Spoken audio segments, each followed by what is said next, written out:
અંકલેશ્વર તાલુકાના 3 લાખ લોકોના આરોગ્ય સાથે કેમિકલ માફિયાના મોતની રમત રમાઈ હતી. બાકરોલ નજીક કેનાલમાં કેમિકલ માફિયાએ રાસાયણિક પાણી ઠાલવ્યું હતું. ઉકાઈ જમણા કાંઠાની નહેર વિભાગ દ્વારા સ્થળ તપાસ કરી જીપીસીબીમાં જાણ કરી હતી. જીપીસીબી દ્વારા કેનાલ સર્ચ કરી સેમ્પલ લીધા હતા. અંકલેશ્વર અને હાસોટ તાલુકામાં ખેતી તેમજ પીવાના પાણીનો જથ્થો પૂરી પાડતી ઉકાઈ જમણા કાંઠા નહેરમાં પુનઃ એકવાર કેમિકલયુક્ત પાણી ઠાલવ્યું હોવાની ઘટના સામે આવી છે.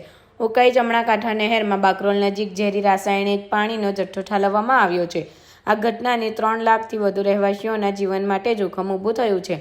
બાકરોલ ગામ નજીક નહેરમાં રાસાયણિક કેમિકલ વેસ્ટયુક્ત પાણી ઠાલવવામાં આવ્યા બાદ મોટી સંખ્યામાં માછલીઓના મૃત્યુ થયા છે. ઘટના સ્થળે ટેન્કરના ટાયરના નિશાન મળી આવ્યા છે, જે સૂચવે છે કે કેમિકલ માફિયાઓ દ્વારા આયોજિત રીતે આ કૃત્ય કરવામાં આવ્યું હોઈ શકે છે. તાત્કાલિક પગલાં લેતા સ્થાનિક તંત્ર દ્વારા અંકલેશ્વર શહેર અને જીઆઈડીસી તળાવના ઇનપુટ વાલ્વ બંધ કરી દેવામાં આવ્યા છે.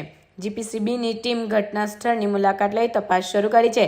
ચિંતાજનક એટલા માટે છે કેમ કે આ નહેરનું પાણી તળાવ મારફતે જીએનએફસી તળાવ, શહેર નગરપાલિકા અને જીઆઈડીસી તળાવ મારફતે અંકલેશ્વર શહેરની 1 લાખ ઉપરાંતની વસ્તી નોટિફાઈડ રહેણાંક વિસ્તારમાં 80,000થી વધુ લોકોનો વસવાટ નોટિફાઈડ દ્વારા સારંગપુર, ભરકોદરા, કાપોદરા, પીરામણ, જીએનએફસી તળાવમાંથી ગળખોલ અને અંડાળા ગામ સહિત વિસ્તારમાં પહોંચાડવામાં આવે છે.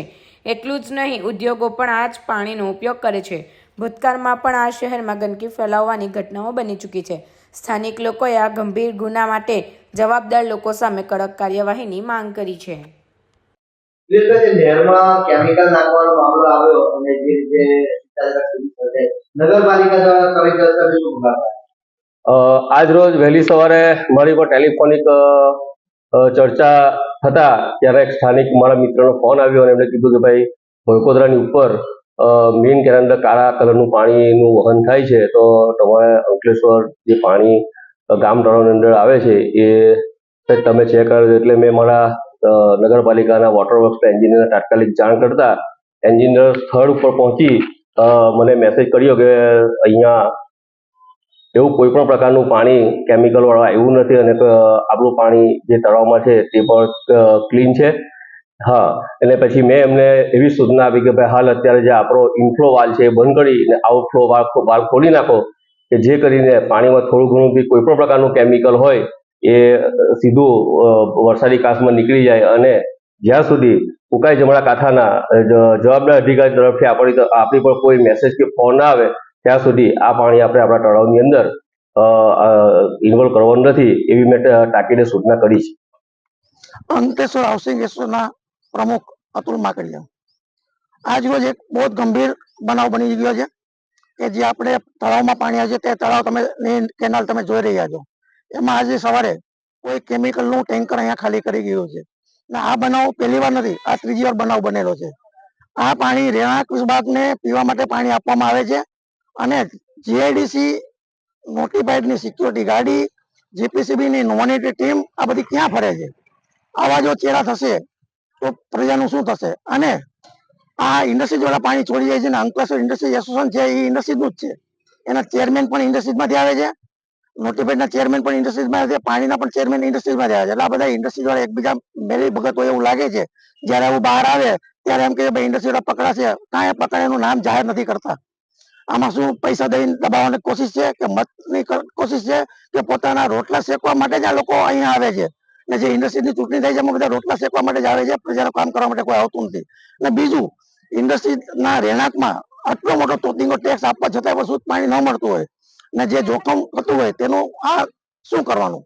એટલે પ્રજાના કોઈ મોટો દુર્ઘટના ન બને તેની ખાસ કાળજી રાખે. અત્યારે પણ તમે હાલ જોઈ રહ્યા છો કે અહીંયા કપડાં ધોવાની મનાય છે, કપડાં ધોવે છે, આજુબાજુમાં હોટલો છે તે હોટલનું પાણીમાં મિક્સ થાય છે. તો આ કેમિકલ હજી કોઈ પગલા લીધા આ શું કરવા માંગે છે? પ્રજાના હિતના જોખમ મૂકવા માંગે છે એવું મારું. બીજું, પ્રજાને એક ખાસ મારી વિનંતી છે કે પ્રજા જાગો, નકર તમને આ લોકો મારી નાખશે. તમારી આવતી પેઢી માટે બહુ જોખમકારક છે. એટલે જાગો, બહાર નીકળો, નકર આ ઇન્ડસ્ટ્રી એસોસિએશન વાળા તમને મારી નાખશે. આજરોજ વહેલી સવારે બાકરોલ ગામે ઉકાઈ જમણા કાંઠા નહેરની અંદર કેમિકલ નાખવામાં આવેલ છે. એ પાણી અમારા ગામના 200 હેક્ટર જેવી જમીન પિયત પાણીમાં યુઝ કરે છે, પશુપાલનમાં પીવામાં પાણી ઉપયોગ થાય છે. સાથે જ જેડીસીમાં પણ પીવામાં અને નગરપાલિકામાં પણ પાણી પીવાનું પૂરું પાડવા માટે આ કેનલમાંથી જ જાય છે. આ ઘટના વારંવાર બની રહી છે. આ 7 વર્ષની અંદર 6ઠ્ઠી ઘટના હશે. વારંવાર કેમિકલ ભૂમાફિયાઓ દ્વારા નાખવામાં આવે છે. તંત્ર કોઈ ધ્યાનમાં નથી આપતું, એના કારણે જ આ વારંવાર આવી ઘટનાઓ બને છે. એટલે તંત્રને ખાસ કહેવા માંગે છે કે ભાઈ આ લોકોની પાછળ કાયદેકીય પગલાં ઢળી એ લોકોને કાયદાનું ભાન કરાવે એવી અમે ગામજનો આશા રાખીએ છીએ.